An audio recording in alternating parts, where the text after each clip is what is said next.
নমস্কার। মুই আছো ভইমারের মধ্যে ওই যে চায়নার আল ঠিক করলাম, জল ঢুকিল লেগছি।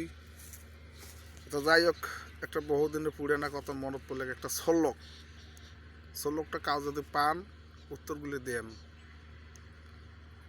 সল্লকটা হল এটে যে বয়না কাটে, খায় না বেচায়, কিনি আনি ফেলে দেয়। অর্থাৎ ওই কিন্তু বয়ও না, তার মানে ভইমারের মধ্যে বয় না, হয়তো কাবত বর ভাই, সেটা নিজস্ব ওটা পার্সোনাল কথা। কিন্তু আমরা জানি, অথচ দেখছিও কিন্তু বয় না, কিন্তু কাটিয়ে নেয়, খায় না কিন্তু বেচায়, কিনি আনাইয়ে কিনি আনি ফেলে দেয়। বয় না কাটে, খায় না বেচায়, কিনি আনি ফেলে দেয়। এই শ্লোকটা যদি পান উত্তরগুলি দেন।